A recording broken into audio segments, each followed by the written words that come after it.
Remember a few videos ago when I talked about the silver market is about to shift? Well, we're starting to see more evidence of it now, and we're going to talk about what could rock the silver market and in turn cause silver's prices to go up fairly dramatically. No, that is not my middle finger. That's my index finger. There's my middle finger. So let's explore.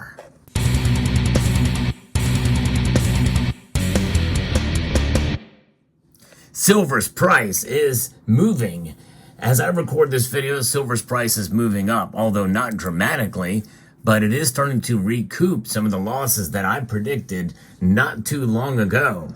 There is interesting moves that are occurring now in the silver market that I think are worthy of noting. Some of this has already been happening, and there's been signs of a shift coming for a little while now. I think that is what has, in a sense, buoyed silver's prices so far this year. But will my prediction come true for the first time in 4 years? Well, I really hope so, just for the sake of what little ego I do have, because I've been a miserable failure at predicting silver's prices year after year. Although I will say that I've been correct about moves from one direction to another, just because I've seen enough how the market works that whenever there's a massive incline in prices in any given day or two or three or maybe even week, typically there's a consolidation period. And I think we'll still see more of those even as this shift is occurring. But let me talk about this shift because it is really starting right now. And this is an area that we're starting to see here dramatically being reported in places like Hedge Week. That the latest trade data from the Commodity Futures Trading Commission showing that while the gold to silver ratio remains fairly elevated, trading above 88 points, in fact, that's at 89. As I record this video, it is sitting at 89 and just above 89. Now, of course, by the time you see this video, who knows what could happen to silver or gold's price. It is fairly dramatic how these things can move. Keep that in mind, but remember, silver is more volatile, but gold is really kind of reaching an apex, many people feel. In fact, the title of this is that as a record gold run slows, in other words, we're seeing some resistance in the gold market. Even though the prices have now again topped an all-time high, it's not by a whole lot, but it is interesting how the consolidation works with gold compared to silver.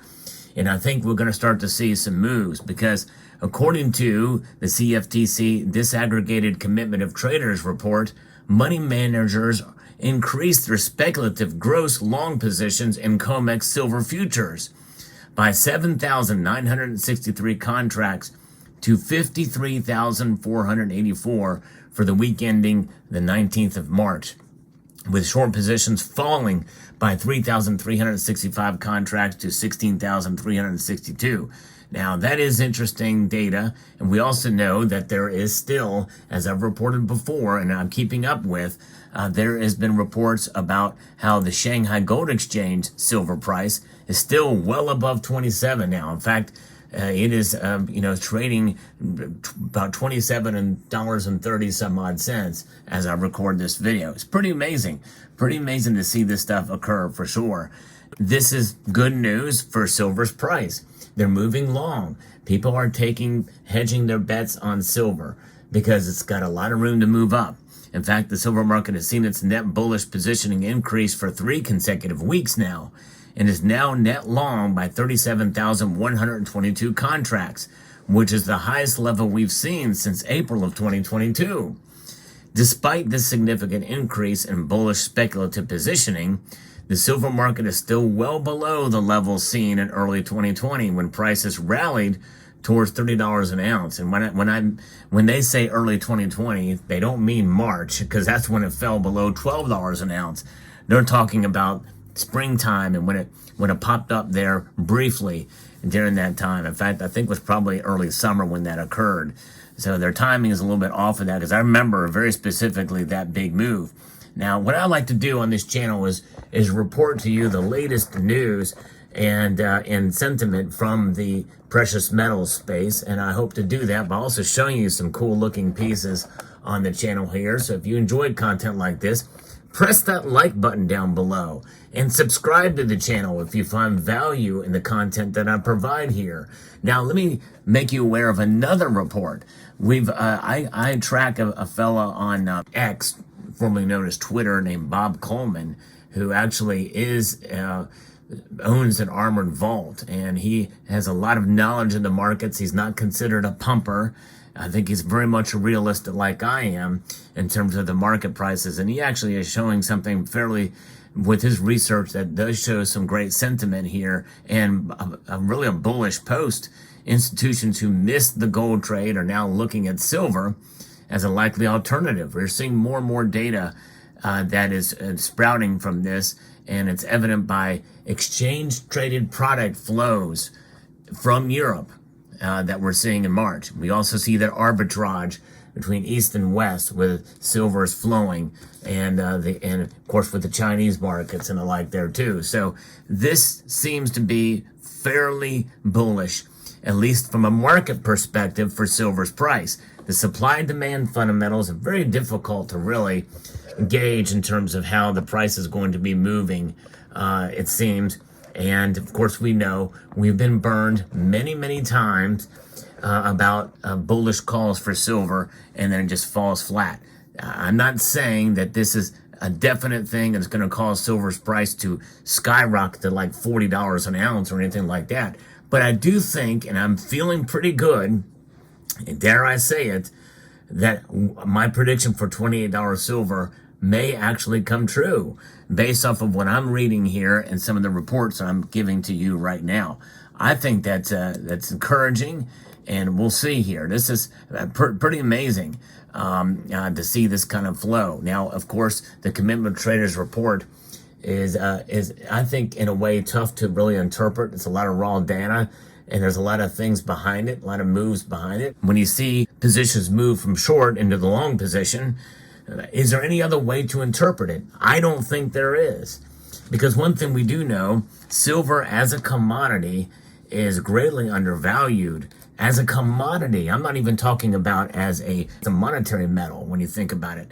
Now, obviously, the one chart I saw was going back to 1980, and which was a strange anomaly for silver during that time because of what the Hunt brothers and everything that went around what the Hunt brothers and what the markets had shown that occurred during that time. We're not going to see that with this time around, that's for sure. So that's really not an accurate measure. But even if you take that anomaly out, the price runs from that period before and after, and up through 2011 before and after, and average it all out, silver's still undervalued in terms of its price performance.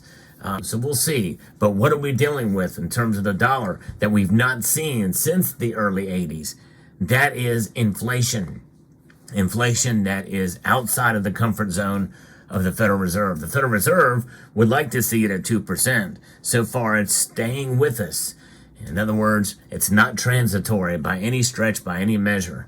Even though they told us that at the very beginning, they've abandoned that argument for sure. And it's staying with us in spite of all of these rate hikes. And more likely, there's more pressure for them to lower rates than to keep them the same or raise them. I don't think they're going to raise them anymore, but they may be forced to keep them where they are at through the end of the year. However, I still think that they're going to lower rates. I don't think it's going to happen in June. I think it's going to happen in July. And buoyed, and taking that into account, on top of everything else, I think that is going to bode well for silver. And with these money managers and hedge fund folks getting into the silver market, and by the way, what is the silver market? Well, a lot of it is based off of derivatives, the SLV, exchange traded products, as we've reported. When they do this, when they see those kind of moves, knowing that a Fed rate decrease when the lower rates is coming, that means they're positioning themselves for that time to profit from moves like that. I think that's what's going to happen, which means it's going to send silver prices going north, which means it's very possible we may see $26 and then a straight line up to $28. Watch for that. Let's see if I'm right here. It'll be very interesting to see. Now, I like to be as realistic as I can about silver. I could be wrong, and silver could be smashed down again from whatever forces you think it is, whether it's manipulative forces to the downside or what have you. But I'm telling you, there's a lot of activity and things that are going on, and I think I trust what is being shown here by money managers and hedge fund people and the research that Bob Coleman has done. I think it's fascinating to see here, and I tell you, this is why I'm glad I'm holding on to my silver, and I'm glad I'm making little small purchases every now and then. You know, some of you have seen my full stack video.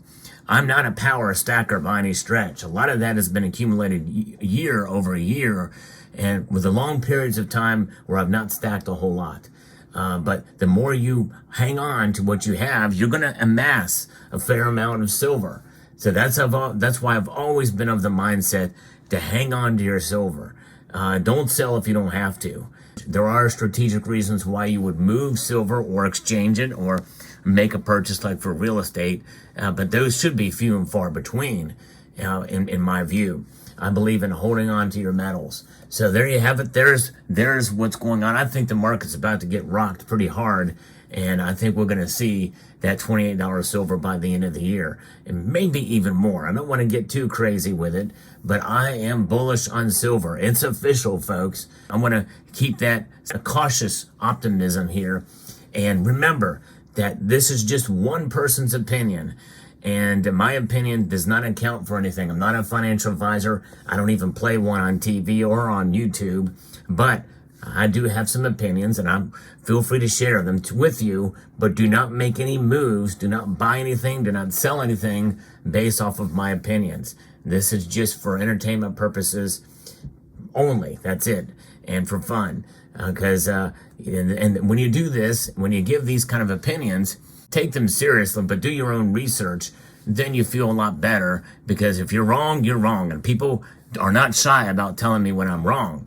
And I have no problem with it, because I will tell it first. I will tell you first when I'm wrong. There's no question about it. And I've been wrong about silver's price performance in my year-to-year predictions on silver's price. So keep that in mind before you make any decisions at all. You should base your decisions on purchasing or selling based off of your own situation and the research that you do outside, including this channel, but outside of this channel as well.